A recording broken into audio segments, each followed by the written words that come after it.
러시아의 대통령 블라디미르 푸틴은 2022년에 우크라이나를 침공하기로 운명적인 결정을 내린 이후로 그의 권력과 인기가 급격히 하락했습니다. 그의 나라는 고립되었고 경제는 황폐해졌습니다. 러시아 군대는 거의 모든 목표를 달성하는 데 실패했고 블라디미르 푸틴 자신도 그 어느 때보다 약해 보입니다.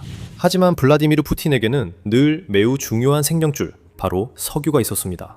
세계 경제의 생명줄인 석유는 오랫동안 러시아의 최대 수출품이었고 이로 인해 러시아는 휘청거리는 재정을 지탱하고 크렘린의 전쟁 기계를 계속 움직일 수 있을 만큼의 자금을 벌어들였습니다. 푸틴에게 불행하게도 그 생명줄이 이제 끊어질지도 모릅니다. 우크라이나가 러시아의 석유 산업을 완전히 초토화시켰고 이제는 되돌릴 방법이 없습니다. 그리고 푸틴이 경고를 받지 않은 것도 아닙니다. 우크라이나군은 꽤 오랫동안 그들의 의도를 분명히 밝혀왔습니다. 사실 그들은 전쟁 초기부터 정유소, 석유 생산 공장, 저장 시설, 유조선, 파이프라인 등 러시아의 석유 인프라를 계속해서 타격해왔습니다. 하지만 2025년에 들어서면서 공격의 강도를 크게 높였고 크렘린의 에너지 부문에서 가장 중요한 시설들을 대상으로 더 많은 공격을 감행했습니다. 수차례에 걸쳐 주요 정유소가 불길에 휩싸이거나 유조선이 야간 드론 공격과 기습 미사일 타격으로 폭파되는 사건들이 계속해서 보도되었습니다. 러시아는 수없이 많은 양의 석유가 연기로 사라지는 모습을 반복해서 지켜봐야 했고 생산 및 수출 능력이 점점 더 줄어들면서 수출과 이익 잠재력에 직접적인 타격을 입었습니다. 러시아는 이러한 시설을 방어하기 위해 할 수 있는 모든 조치를 취했습니다. 방공망을 구축하고 심지어 국가 예비군까지 소집해 중요한 인프라 시설을 필사적으로 지키며 추가적인 피해를 막으려 했습니다. 하지만 아무 효과도 없었고 공격은 계속됐으며 우크라이나는 전혀 물러서지 않았습니다. 실제로 우크라이나는 정반대의 행동을 하고 있습니다. 공격의 강도를 높이고 러시아의 가장 중요한 산업에 점점 더 큰 압박을 가하고 있습니다. 이로 인해 로이터와 다른 언론들은 이를 현대 러시아 역사상 가장 심각한 석유 공급 차질이라고 평가했습니다. 그리고 통계도 이를 뒷받침하고 있습니다. 보고서에 따르면 러시아의 석유 수출 능력이 무려 40%나 감소한 것으로 나타났습니다. 이는 하루 약 200만 배럴 수준입니다. 러시아가 매일 전 세계 여러 나라에 판매할 수 있었던 200만 배럴의 석유는 평상시 한 해 동안 러시아 경제에 막대한 수익을 가져다 주었습니다. 이 200만 배럴은 크렘린의 전쟁기계 유지에 큰 도움이 되었고 러시아가 차량에 연료를 공급하고 군인 급여를 지급하며 우크라이나의 도시와 마을을 공격할 폭탄과 미사일, 드론을 더 많이 생산할 수 있게 했습니다. 우크라이나에 의해 심각하게 줄어든 중요한 근본적인 수입원과 지원이었습니다. 그리고 그 일은 하루아침에 일어난 것이 아니었습니다. 이것은 전문적인 계획과 완벽한 실행을 요구하는 일련의 정밀 타격이 포함된 오랜 기간에 걸친 작전의 결과입니다. 그러한 타격은 2025년 내내 이루어졌고 2026년에도 계속되고 있습니다. 우크라이나는 정기적으로 새로운 목표를 식별하고 그것을 손상시키거나 파괴하기 위한 계획을 세우며 그 계획을 무자비한 효율성으로 실행하고 있습니다. 예를 들어 2026년 3월 한 달 동안 러시아의 주요 석유시설 여러 곳이 대규모 공격을 여러 번 받았습니다. 예를 들어 그달 초에 우크라이나는 노보로시스크 석유터미널을 공격했습니다. 크라스노다르 지방에 위치해 있고 흑해를 바라보고 있는 이 항구 도시는 석유 수출에 있어 매우 중요한 장소입니다.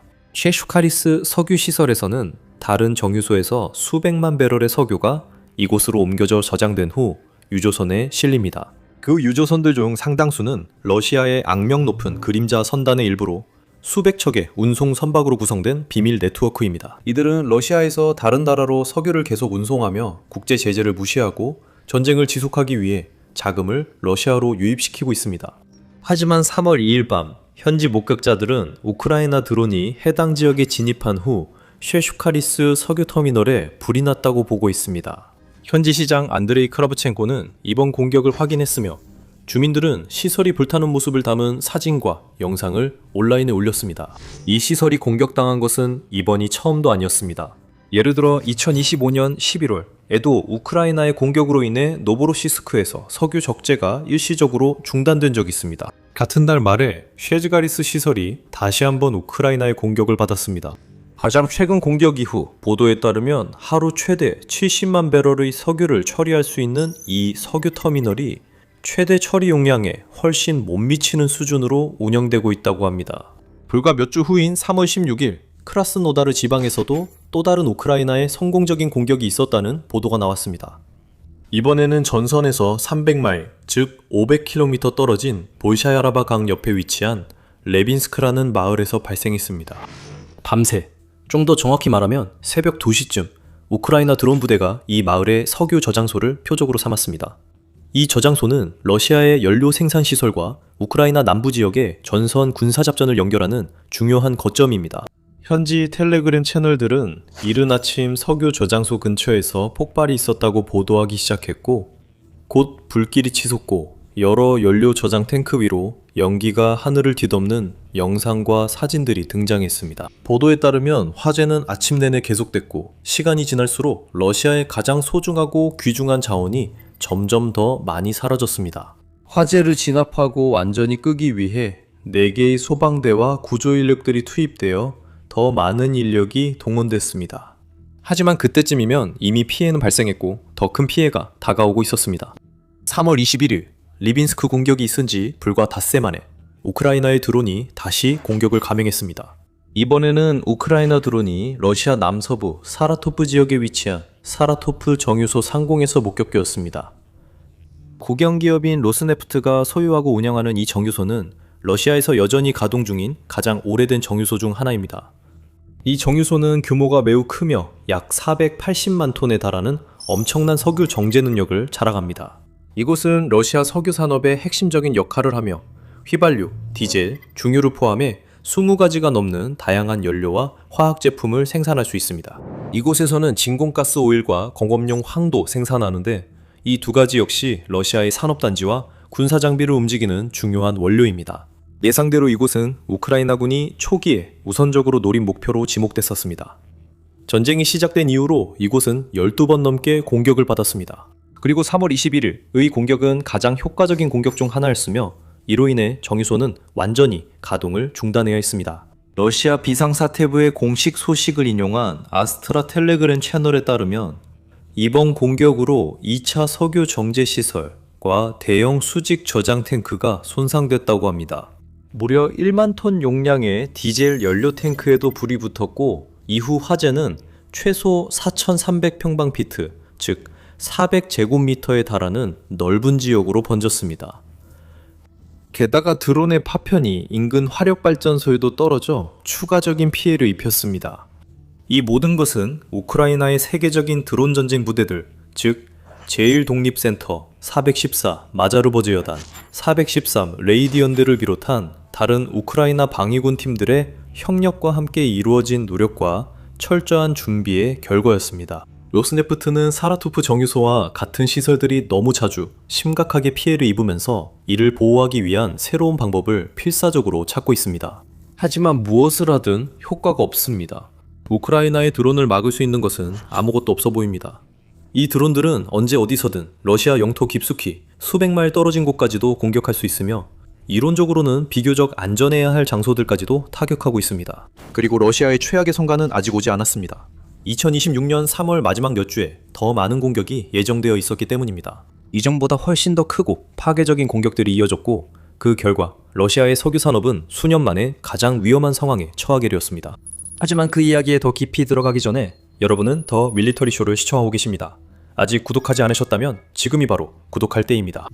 3월 말 이 되자 러시아는 큰 충격에 휩싸였습니다. 지상군이 주요 진격에 계속해서 어려움을 겪고 있었을 뿐만 아니라 한 공격대가 우크라이나 수비대에 의해 차례차례 전멸당하고 있었고 키이우의 드론 덕분에 러시아의 석유 인프라도 여러 차례 치명적인 타격을 입었습니다. 이후 프리모르스크 석유 터미널 공격이 있었습니다. 프리모르스크는 레닌그라드 지역에 위치하며 러시아 핀란드 국경과 가깝습니다. 이곳은 상트페테르부르크 다음으로 큰 러시아 발트해 항구입니다. 이곳은 러시아 석유가 발트해를 통해 수출되는 데 있어 매우 중요한 위치로 매년 수천만 톤의 원유와 석유 제품을 처리하고 있습니다. 이곳은 발트해 석유화 시스템의 종착점이자 러시아의 그림자 선단이 운송을 하는 중심지이기도 합니다. 이들 사적으로 소유된 유조선 중 상당수가 프리모르스크 항구를 정기적으로 오가며 오랄 원유를 공식 경로가 아닌 방식으로 수출해 크렘린에 불법이지만 수익성 있는 자금원을 제공하고 있습니다. 이처럼 중요한 장소에 작은 피해만 발생해도 러시아 에너지 운송과 주변 인프라에 심각한 영향을 미칠 수 있습니다. 하지만 우크라이나는 단순한 피해로 만족하지 않았습니다. 항구 전체를 불태워 최대한의 혼란과 파괴를 일으키고자 했습니다. 그래서 3월 23일 밤새 키이우 측 병력은 수많은 드론을 동원해 프리모르스크를 향해 대규모 드론 공격을 감행했습니다. 이것은 훨씬 더 큰 공격의 일부였으며 러시아 당국에 따르면 레닌그라드, 쿠르스크, 모스크바, 벨고로드 등 여러 지역에서 약 250대에 달하는 드론을 격추시켰다고 합니다. 해당 지역에 러시아 방공망이 있었음에도 불구하고 우크라이나의 일부 드론은 목표물에 성공적으로 도달해 대규모 석유 수출 허브에서 큰 화재를 일으켰습니다. 화재가 번지자 인원들은 신속히 대피했고 작업도 중단되었습니다. 저장 탱크 구역과 석유 처리 시설 모두에서 피해가 보고됐습니다. 이 지역의 주지사인 알렉산드르 드로즈덴코는 드론이 연료 저장 탱크를 타격해 화재가 시작됐다고 확인했습니다. 소방대원들이 현장에 출동했지만 화재 진압에 어려움을 겪었습니다. 공격 이후 며칠 동안 시설 위로 짙은 검은 연기가 치솟는 모습이 소셜미디어 이미지로 확인됐습니다. 위성 사진에서도 최소 4개의 연료 탱크에 화재가 발생한 것이 확인됐으며 시설은 결국 다시 운영을 시작했지만 크게 줄어든 용량으로 가동됐습니다. 3월 25일 드론이 다시 나타나 또 다른 러시아 석유 항구인 우추루가에 불을 질렀습니다.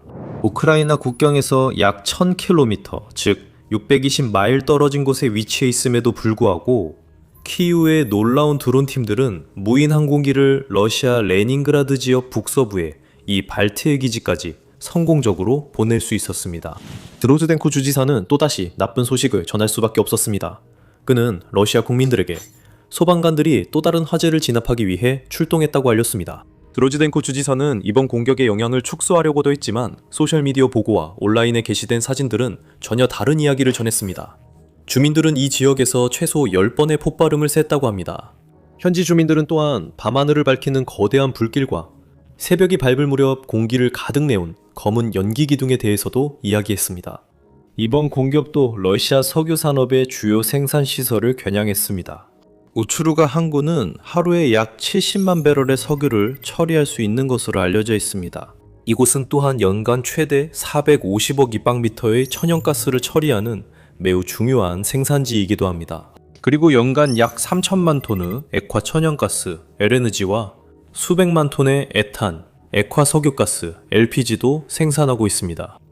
이곳이 이렇게 중요한 장소이기 때문에 우크라이나가 여러 차례 공격 대상으로 삼았습니다. 우크라이나 보안국이 처음으로 대규모 공격을 감행한 것은 2024년 1월로 거슬러 올라가며 두 번째 공격은 2025년 8월에 이루어졌습니다. 2026년 3월의 공격은 이 시설에 가해진 가장 최근의 치명적 타격으로 여러 보도에 따르면 석탄, 곡물, 비료 등 다른 물품도 수출하는 전체 터미널은 화재 진압이 진행되는 동안 완전히 봉쇄되고 폐쇄되어야 했습니다. 이후 며칠 동안 관계자들은 항구를 다시 정상 가동시키기 위해 애썼지만 최대 운영 능력에 근접하려면 상당한 시간이 걸릴 것으로 보입니다. 또한 레닌그라드 지역의 석유 항목은 아직 끝나지 않았습니다.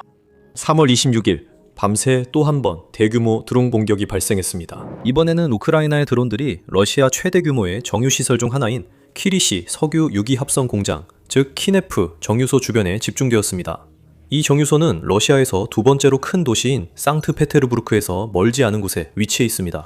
러시아의 또 다른 대형 가스 회사가 소유한 이 공장은 연간 최대 2천만 톤의 석유를 정제할 수 있어 처리 용량 기준으로 러시아 전체에서 두 번째로 큰 정유소입니다. 이곳에서는 막대한 양의 연료와 석유화학 제품이 생산되며 이들은 러시아 국내에서 사용될 뿐만 아니라 전 세계 무역 파트너들에게도 수출됩니다. 3월 26일 20대가 넘는 우크라이나 드론, 이 지역과 그 주변의 주요 기반 시설을 타격했고 지역 주지사 알렉산드르 드로주덴코가 다시 한번 마이크 앞에 나서서 상황을 보고해야 했습니다. 러시아 주지사들이 이런 상황에서 흔히 하듯이 드로즈덴코는 긍정적인 부분에 초점을 맞추려 했습니다. 그는 해당 지역의 방공 시스템이 여러 우크라이나 드론을 성공적으로 격퇴했다고 언급하며 인명피해는 보고되지 않았다고 덧붙였습니다. 하지만 그는 이름이 공개되지 않은 산업지대의 일부 피해는 인정했습니다. 그리고 러시아 국방부는 같은 날 밤 약 125대의 우크라이나 고정익 드론을 격추했다고 자랑했지만 러시아는 모스크바의 셰레메티에보 공항과 상트페테르부르크의 풀코보 공항을 포함한 여러 주요 공항에서 항공기 운항을 중단할 수밖에 없었습니다. 이런 공격은 멈추지 않을 것입니다. 사실 전쟁이 길어질수록 이런 공격은 더 격렬하고 파괴적으로 변할 가능성이 높습니다. 전쟁 초기에 우크라이나는 자국 영토 방어와 러시아 공격 저지에 더 집중해야 했기 때문입니다. 우크라이나는 반격에 전념할 시간이나 자원이 없었고 드론이나 미사일처럼 러시아 영토 깊숙이 정밀 타격을 할 수 있는 자산도 갖추지 못했습니다. 이제는 상황이 완전히 달라졌습니다. 우크라이나는 국내 방위 산업을 처음부터 개발하면서 기적을 일궈냈고 수백 개의 새로운 기업들이 생겨나 본격적으로 활동을 시작했습니다. 새로운 장거리 미사일과 혁신적인 무인 항공기를 제작하여 러시아의 인프라를 파괴할 만큼 강력하게 만들고 있습니다. 우크라이나의 방위군도 전선에서 러시아의 공격에 훨씬 더 능숙하게 대응하게 되었으며 러시아 부대를 그야말로 죽음의 함정으로 유인한 뒤 주변 지역에서 드론과 포격으로 섬멸하는 메이슨 블리드 전략과 같은 효과적인 전술을 발견하고 완벽하게 익혔습니다. 이로 인해 우크라이나군은 여기저기서 러시아에 대한 산발적인 반격만 하는 것이 아니라 크렘린의 가장 가치 있는 자산과 인프라를 겨냥한 집중적이고 조직적인 심층 타격 작전을 전개할 수 있게 되었습니다. 송유관, 정유소, 유조선, 항구 등 다양한 목표물이 체계적으로 발견되고 표적이 되어 파괴되고 있습니다. 그리고 우크라이나가 아직 이러한 시설들을 완전히 파괴할 화력을 갖추지 못했더라도 크고 작은 모든 피해가 결국 누적되고 있습니다.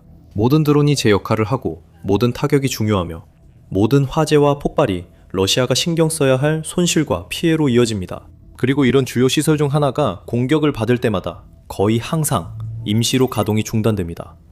인력이 대피하고 화재가 진압되며 손상된 구역이 점검 및 수리되기 때문입니다. 이처럼 큰 시설은 몇 시간만 가동이 멈춰도 수백만 달러 손실이 발생할 수 있습니다. 그래서 우크라이나가 여러 정유소를 한 번에 며칠씩 가동 중단시키는 것은 정말로 큰 의미가 있습니다. 이것은 푸틴과 그의 크렘린 측근들에게 가장 아픈 거, 바로 그들의 지갑을 강타하는 것입니다. 이러한 공격 하나하나가 러시아 경제에 타격을 주며 전쟁을 계속하기 위해 필요한 자금을 조달하는 것을 훨씬 더 어렵게 만듭니다. 그리고 이미 징집의 어려움을 겪고 있고 감당할 수 없는 사상자를 내고 있으며 지상에서 뚜렷한 성과도 내지 못하고 있는 상황에서 푸틴이 직면한 상황은 점점 더 암울해지고 있습니다.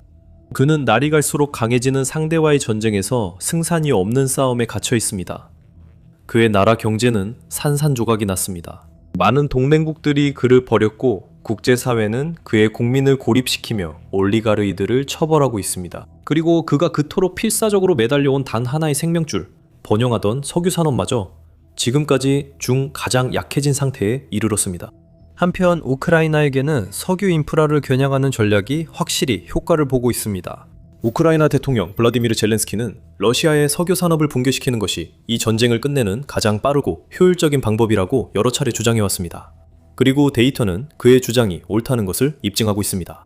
우크라이나가 이런 종류의 공격을 계속하거나 추가 드론이나 심지어 미사일 공격으로 한 단계 더 강화할 수 있다면 푸틴은 군대를 철수시키거나 자신의 나라 전체가 불타는 것을 지켜보는 것 외에는 다른 선택지가 없을 것입니다. 이제 이 영상을 통해 러시아에게 전쟁이 얼마나 심각해졌는지 더 알아보세요. 이 영상에서는 우크라이나가 어떻게 침략자에게 판세를 뒤집었는지, 그리고 지금까지 분쟁에서 가장 치명적이고 파괴적인 날들 중 하나가 어떻게 전개됐는지 살펴봅니다. 또는 색다른 내용을 원하신다면 이 영상을 확인해보세요. 이 영상에서는 우크라이나가 최전선 작전의 일환으로 차세대 공상과학 스타일의 인간형 로봇을 어떻게 배치하기 시작했는지 탐구합니다. 마지막으로 전 세계 최신 군사 이슈에 대한 속보와 심층 분석을 더 보고 싶다면 더 밀리터리 쇼 구독을 잊지 마세요.